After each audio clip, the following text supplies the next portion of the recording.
Okay, dear teachers, welcome to JSN English Learning. We are with Unit 7 of PGTRB and we are discussing Commonwealth literature. And today we will be discussing the poem Abiyush Nichols, The Meaning of Africa.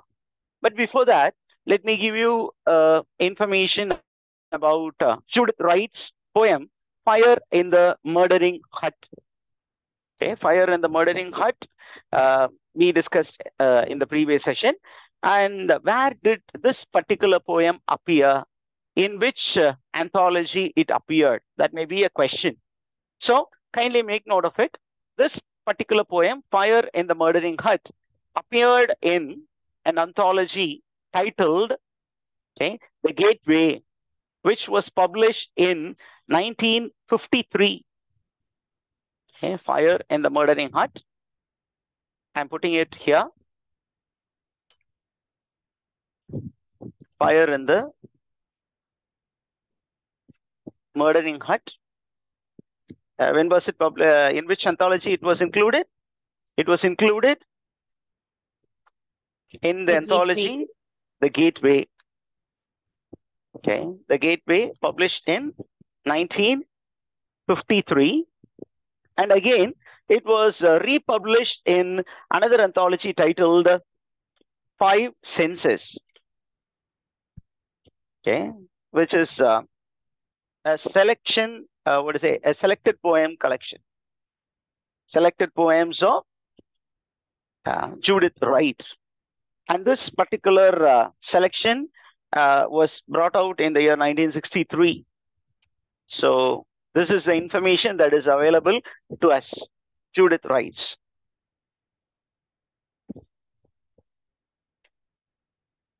Judith Wright's Fire in the Murdering Hut. That particular poem was included in the anthology title, The Gateway. And what type of poem it is?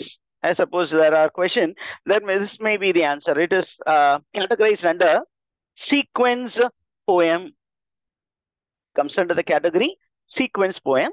The broad category is lyric.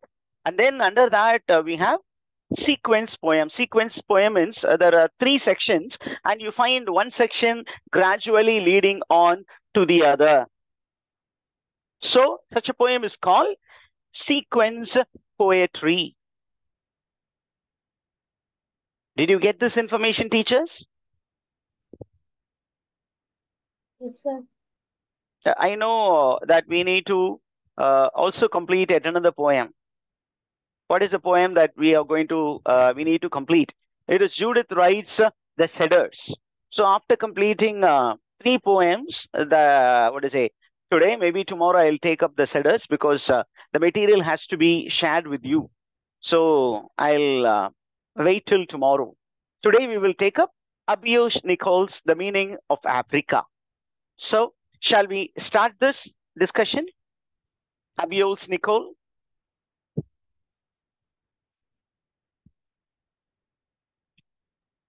Yes, sir. Yeah. Now, coming to Abiyush Nichols. Who is Abiyush Nichols? Where does he live? Okay. All these questions will be there with you. So, this Abiyush Nichols is a writer of the African diaspora. Okay. He's a writer of African diaspora. What do you mean by African diaspora?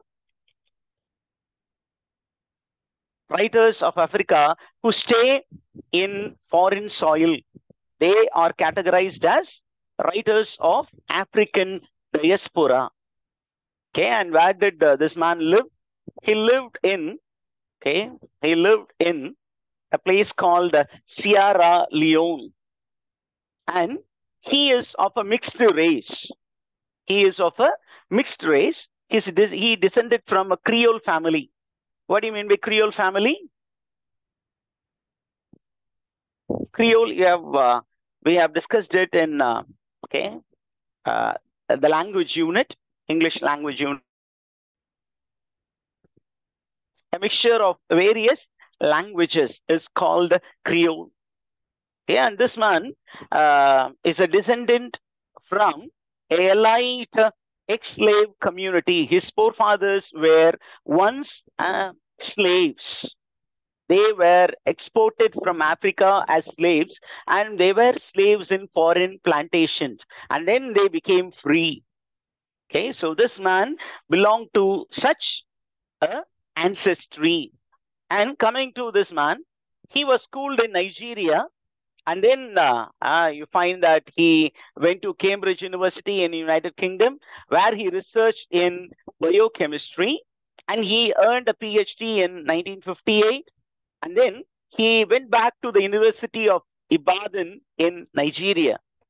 And then he started writing poetry, articles, short stories. And he also won the Margaret Wrong Prize and the Medal for Literature in Africa in 1952. And now coming to the poem, The Meaning of Africa. It's a very important poem that speaks about his love for the continent called Africa. And look at the title of the poem. The title of the poem is The Meaning of Africa. What is Africa? He is trying to explain that particular idea to the world. Normally, people have a very negative opinion about Africa. What is the general opinion about Africa? How does the world look at Africa? It is considered to be a dark continent. அது ஒரு இருண்ட ஒரு கண்டம் அப்படிதான் சொல்லுவாங்க. அப்ப Africa is a dark continent. Why was it called a dark continent? Because it was a continent where slave trade existed. Slave trade என்பது அங்கே மிகவும் பிரபல்யமாக இருந்தது. It became a colony of many of the European countries, and those European countries who settled in Africa, they made Africa their colony, and they exported Africans like animals to the foreign country to work in plantation and in developmental projects. Okay, and people who live in the distant shore, ரொம்ப தொலைவுல தங்கள் நாடை விட்டு அயல் தேசத்தில் வாழ்ந்தவர்கள் என்ன பண்ணாங்கன்னா ஆப்பிரிக்காவை பற்றி பயங்கரமாக பேசினாங்க. எங்களுடைய தேசம் அப்படி இருக்கும் இப்படி இருக்கும் அப்படின்ட்டு. அதை மைண்ட்ல வச்சுட்டு என்ன பண்றாங்க அப்படின்னா, when people go to Africa, their dreams are distracted. Their dreams are shattered because நீங்க வெளியில இருந்து பார்க்கும்பொழுது you get an image, but when you go there, the reality is sometimes very very raw. It disturbs you. வெளியில இருந்து பார்க்கிறதுக்கு ஒன்றாக இருக்கும், உள்ள போய் பார்க்கும்போது வேற மாதிரி இருக்கும். அந்த மாதிரி the realism of Africa disturbs the writer. However, the author feels that Africa is a concept which keeps Africans and Africans in diaspora very happy. அதுதான் இந்த போயத்தினுடைய sum up. Now coming to the poem, The Meaning of Africa. This poem was included in an anthology of African verse. So it must be written somewhere in the 1950s and the 1960s. Now let's begin the discussion on the poem. Look at the way the poem begins. Africa, you were once just a name to me. Opening பயங்கரமா கொடுத்திருக்காரு. The author is using a literary technique. It's called a direct address to something. What is the literary device which addresses an abstract element straight away? What is it called? Apostrophe. Apostrophe. So the author is addressing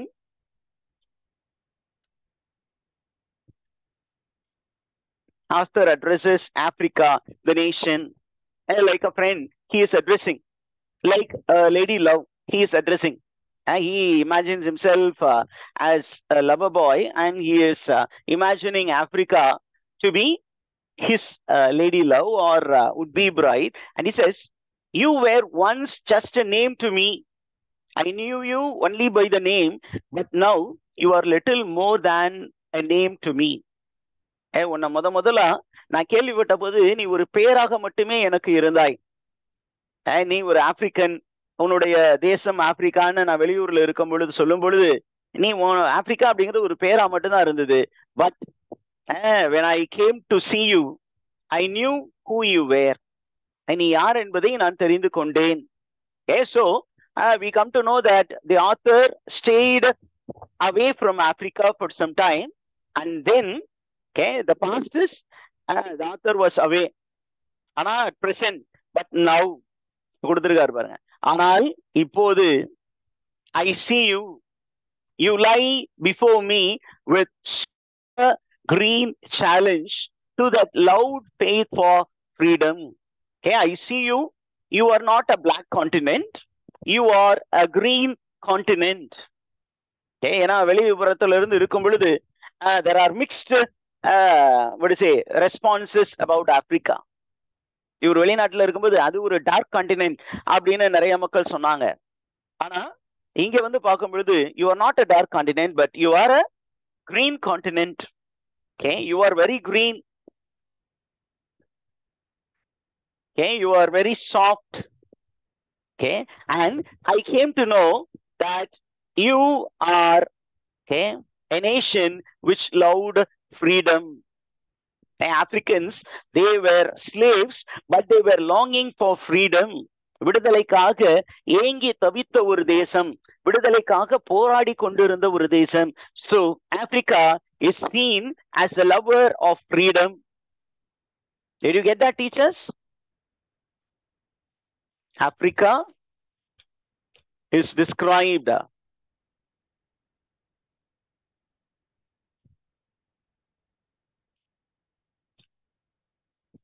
as a lover of freedom. அந்த ஒரு விஷயம் இருக்கு. Okay, and then he is speaking about a journey that he made towards Africa. Okay, he says, once I have heard over microphone. ஒரு காலத்துல மைக்ரோஃபோன்ல தான் நீ ஒரு freedom லவர்ங்கிறத நான் கேள்விப்பட்டேன். And when I was listening to the news about the fight for freedom in Africa, author was staying in a foreign land. அந்த foreign லேண்ட்ல என்ன பண்ணாருன்னா, he was tuning his microphone and he was listening to news that was happening in Africa. ஆப்பிரிக்கால என்ன நடந்துகிட்டு இருந்துச்சு அப்படிங்கிற news கேட்டுக்கிட்டு இருந்தாரு. அப்படி கேட்டுக்கிட்டு இருக்கும் பொழுது, okay, he was observing the faces of Europeans. ஐரோப்பியர்களுடைய முகத்தை இவர் உற்று நோக்கினார். இந்த ஐரோப்பியருடைய முகத்துல என்ன இருந்தது? There was the secret imperial guilt. Okay, the Europeans were bit disturbed when they heard the name Africa, because they felt guilty because they had, okay, shattered the nation in the name of imperialism, in the name of colonization. Okay, imperialism, காலனிய ஏகாதிபத்தியம் என்பதை கையில் கொண்டு என்ன பண்ணாங்க? இந்த ஆப்பிரிக்காவை அடிச்சு என்ன பண்ணாங்க? நொறுக்கி வச்சிருந்தாங்க. அந்த இதை ஒரு காலத்துல செஞ்சிருந்தாங்க. ஆனா இப்போ modern day Europeans are feeling guilty of doing such crimes in Africa. Okay, but the author என்ன பண்றாரா? He is euphemistic. Okay, he is very euphemistic about Africa. Okay, and he says Africa is a dream for her children in the foreign lands. The Africans who stay away from the land, they always long for Africa. Did you understand this concept, teachers?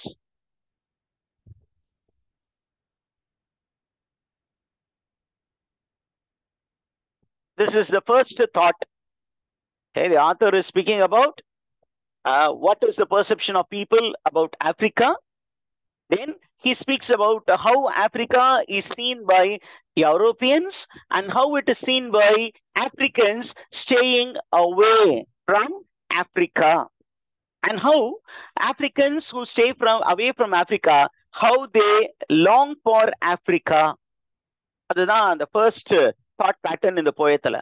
The second one, the author is making a journey towards Africa, and he describes how Africa appears to him during his journey. Idea தெளிவா புரியுதா, teachers? Yes, sir. யா அப்ப author என்ன பண்றாரு, ஆப்பிரிக்காவை நோக்கி போகும் பொழுது how does Africa appear அப்படிங்கும் போது நம்ம ஏற்கனவே என்ன சொன்னோம், Africa appears like a green continent where nature is in its abundance. அங்க வந்து இயற்கை வந்து அப்படியே எழில் கொஞ்சம் சோலையாக இருக்கிறது. So he is going to describe how green is Africa. What are the plants that he came across in Africa? அதை பத்தி தான் இங்க சொல்ல போறாரு. As he travels, he finds the cold sky. Okay, when you go travel in aircraft, this particular continent will disappear in a gray mental mist. அப்படியே mind வந்து மறந்துடும் ஆப்பிரிக்காவை when you go away from Africa. But there are something which is special in Africa. என்னென்ன, the hibiscus blooms in shameless scarlet. He is describing how hibiscus color and scarlet color are mixed. When you are traveling in the sky, you can see down how Africa looks. It's a panoramic view of Africa. And then he speaks about the passion of human beings, the passion of Africans for Africa. It is like the bougainvillea. What type of plant is bougainvillea? Passion is described by using this analogy of bougainvillea. Bougainvillea is a creeper plant. It becomes intertwined. அப்படியே என்ன பண்ணும், பின்னி பிணைந்து போய்விடும். So the desire for Africa in the hearts of African is like bougainvillea. It gets intertwined. There is mixed feeling for a man who stays away from Africa. Now he is going to describe how the vegetation of Africa is. He says Africa is a thick jungle. It's a thick jungle with strong branches. The palm trees stand like tall, proud, moral women. So here is a simile. A land of palm trees. Africa is a land of palm trees. And here is a simile. That palm trees are compared to tall, proud, moral women. Okay. So what do we learn from that? Africans are people who loved morality. Okay, it's like tall, proud, moral women shaking their plaited locks against the cool, suggestive evening breeze. The short twilight passes. The white full moon turns into round gladness towards the swept open space between the tree. There will be dancing tonight. So the author makes a journey and he goes into Africa. As he goes, he sees nature in its purest form. He sees people who are very archaic. They are not modernized. They are still in their rural form. And what is the people doing? They are gathering in the open place. It's a community living. Community living was found among Africans. What were the Africans doing? They were dancing in the night. So Africans are known for their tribal dance.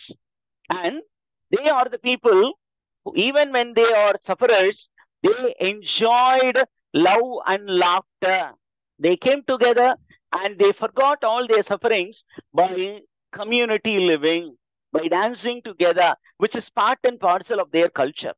அது அவங்க கலாச்சாரத்தில் பின்னி பிணைந்து இருந்தது. எவ்வளவோ கஷ்டத்தை சந்தித்தாலும் அவர்கள் என்ன பண்ணாங்க, அந்த கஷ்டத்தெல்லாம் மறக்கிறதுக்கு ஒரு குழுவாக வசித்தார்கள். அவங்க வாழ்க்கையில ஆடலும் பாடலும் சிரிப்பும் என்ன பண்ணுது, it has become part and parcel of their life. Okay, and look at the way he is describing what he came across in his journey. As he traveled towards the city, and the city space க்கு போகும் பொழுது he found white men living in the African soil. And how did they look like? They look like ghosts with anxious faces. Okay, white men appeared like as ghosts. Okay, ghosts with anxious faces. And how were they seated? They were crouching over heatless fire. They were crouching, sitting like an animal. And then he says, I found that this is something strange. Even in Africa, there are white people who are living like animals. Okay. And then he says he took a boat and went sailing down the Guinea coast. எந்த கோஸ்டுக்கு hour travel பண்ணாரு அப்படின்னு கேட்பாங்க. So the man made a journey. Okay, it's a sea journey down the Guinea coast, and then he visited all the African cities which are on the shore.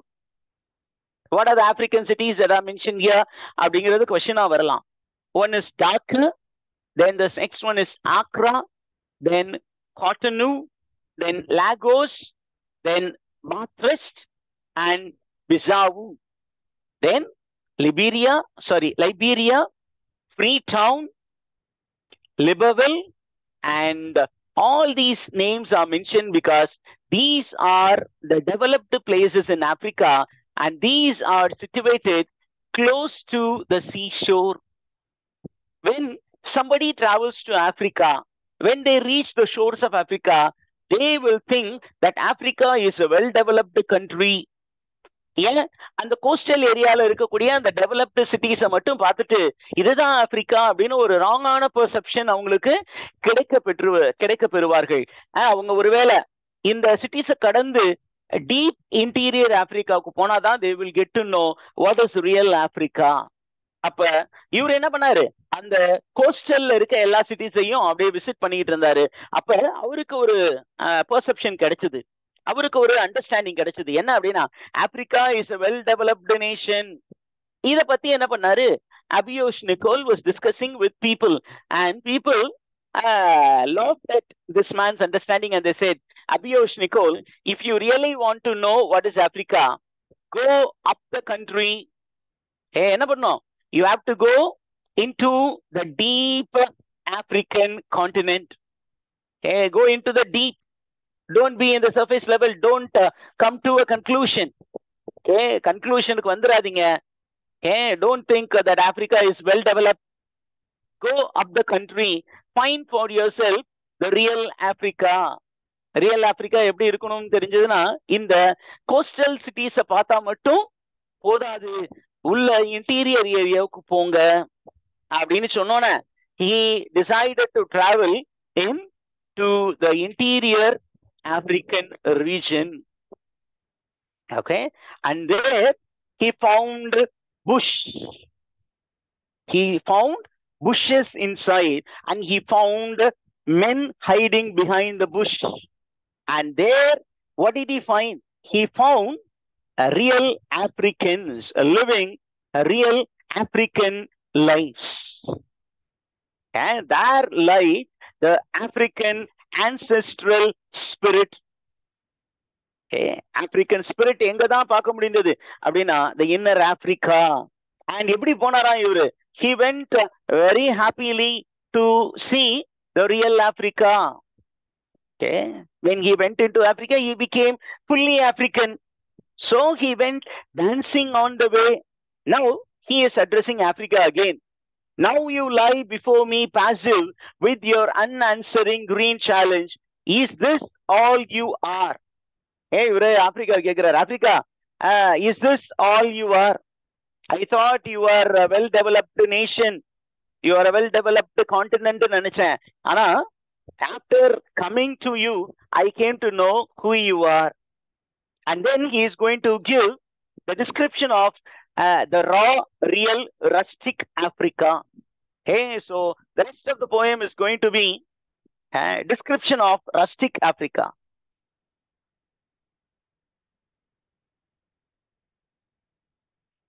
Rural Africa, undeveloped Africa பத்தி தான் இனிமேட்டுக்கு poem இருக்க போகுது. What is the real image of Africa?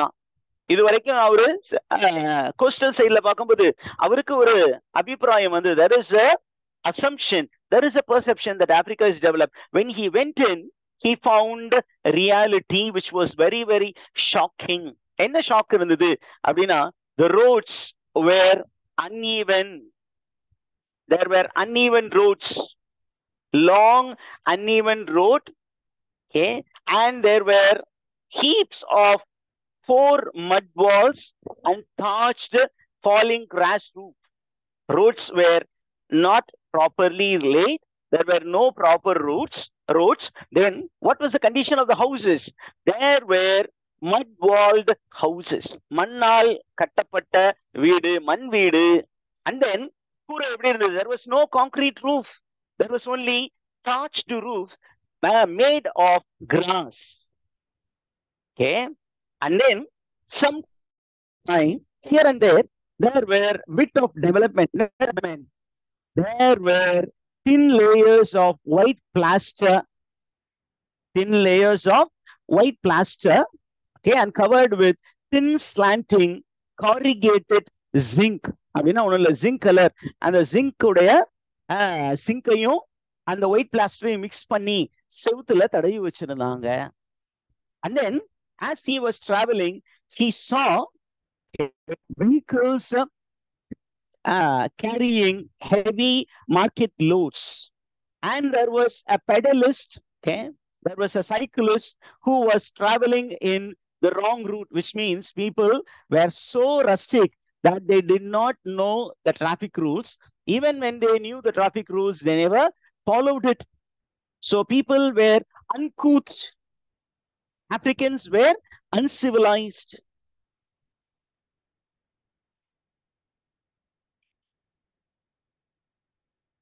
Africans were uncivilized. This is the information that we find. Okay. And then you find that there are cars which are traveling. And what is the cars doing? They were carrying squeaking chicken, noisy chickens. Then the pregnant she-goats were also being carried by the car. And then there was a overloaded lorry which was speeding madly towards the poet. And then he says, okay, this particular lorry was full of produce, passengers, with driver leaning out in the swirling dust to pilot his swinging, obsessed vehicle along.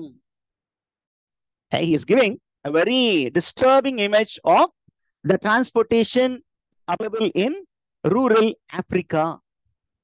Okay, அந்த விஷயத்தை நமக்கு இங்க நமக்கு சொல்லி இருக்கிறாரு. அப்ப இவர் என்ன சொல்றாரு அப்படின்னா, இந்த மாதிரி ஒரு இடத்துல தான் நான் போயிருக்கிறேன். This is real Africa and the image was disturbing me. And he says, okay, there is something which is painted in the local transport. What is the motto which was painted in the local transport? The name of the local transport is Shine Transport. And the motto that is written is, the Lord is my shepherd. ஆண்டவரே என் நாயன். What is the meaning? What is the implication? The author tells that these Africans have lost their religion and they have adopted the Christian religion, and they have adopted the Christian ideology that the Lord will save them. The Lord will save them. அப்படிங்கிற ஒரு கான்செப்டை அவங்க உள்வாங்கி இருக்காங்க. Okay, and then now the author is expressing his frustration. I know you will not make me want, Lord, though I have reddened your green pastures. It is only because I have wanted so much that I have always been found wanting. He is speaking about the condition of Africa. What is this condition of Africa? Africans were always in want. There is two things. One is need, the other one is want. Need na enna? அத்தியாவசிய தேவை. The other one is want. Want is desire. அப்ப Africans were very desirous. Was desire part of their culture அப்படின்னு கேட்டீங்கன்னா, desire was not part of African culture. Africans, they boasted of living one with nature. இயற்கையோடு இயந்த வாழ்வு வாழ்ந்து கொண்டிருந்தார்கள். But because of colonization, they imbibed the spirit of the colonizers. What is the spirit of the colonizers? Is to have a desire to have something more. So these Africans, they became corrupted mentally. அப்படி எல்லாத்தையும் சொல்லி முடிச்சுட்டு the author is going to the last part. என்ன சொல்ல போறாரு? He is coming to the conclusion. He says, Africa, you are not a country, but you are a concept. ஒரு நாடா உன்னை நான் பார்த்தேன்னா, I may be tempted to abandon you once and for all. உன்னை ஒரு தேசமாக பார்த்தால் எனக்கு உன்னை பிடிக்காமல் போய்விடும். But if I see you as a concept, okay, I will be always loving you. Okay, it's a nation which gives terror to its inmates. Every African lives under fear, and they also live with a dream. What is the fear? The fear of being colonized again, the fear of being corrupted intellectually. அதே நேரத்துல they dream that this nation will sometime be a developed nation. Okay, அத சொல்லி முடிச்சிட்டு towards the end சொல்றாரு, எது எப்படி இருந்தாலும் பரவாயில்ல, this Africa is my Africa. Even when it is not developed, even if it is less developed, I am contented and I'm happy. So what is that thing which makes Africa great? Africa great ஆக்குறது எது அப்படின்னா, the spirit of contentment. இருக்கிறத வச்சு நிறைவா வாழ்வோம் அப்படின்னு சொல்லிட்டு ஒவ்வொரு ஆப்பிரிக்கனும் நிறைவான ஒரு வாழ்க்கை வாழ்ந்துகிட்டு இருக்காங்க. கஷ்டப்பட்டாலும் இருக்கிற அந்த வாழ்க்கைய நல்லா வாழ்வோம் அப்படின்னு சொல்லிட்டு ஒரு மனநிறைவு அவங்ககிட்ட இருக்கு. So contentment and happiness and fulfillment, these are the things that makes Africa very dear to this particular poet Abiyush Nicol. So there are three things which makes Africa very dear to the poet. What are the three concepts? One is happiness. Number two, contentment. Number three, fulfillment. Contentment na நிறைவு, fulfillment na அதுவும் நிறைவு தான். contentment போதும் என்ற மனநிலை, fulfillment அப்படின்னா உள்ளதை வைத்து வாழக்கூடியது, plus a life with nature. அத சொல்றது தான் அந்த லாஸ்ட் ஒரு இமேஜ் கொடுத்திருக்காரு. A small bird singing on a mango tree. A bird singing on a mango tree. What is the image? It symbolizes, okay, every African celebrating his culture, celebrating his race, celebrating his tradition, wherever he is or she is. This is the meaning of the poem, the meaning of Africa. Do you have any questions, teachers?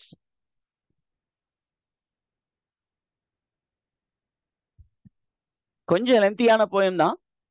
என்ன அப்படின்னு கேட்டீங்கன்னா, ஒரு African, how he looks at his own country. He has stayed away from Africa, and now he is coming back to Africa. வெளியில இருக்கும்போது there was mixed response about Africa. சரி, let us go and see for ourselves what is real Africa ன்னு போறாரு. அப்ப அவர் என்ன நினைக்கிறாரு அப்படின்னா, like any tourist, he tries to visit only the coastal region which is very much developed. ஆனா அங்க போனா என்ன சொல்றாங்கன்னா, உண்மையான ஆப்பிரிக்காவை நீங்க தெரிஞ்சுக்கணும்னா you have to go into the interior Africa. When he goes into the interior Africa, he comes to know what is the real meaning of Africa. The real meaning of Africa is being one with nature, leading a happy life amidst difficulty, leading a contented life, leading a life of fulfillment. So beyond the physical reality, Africa for the poet is a concept which makes him happy. Is it okay, teachers? Did you understand the poem? Yes, sir. Okay, very good.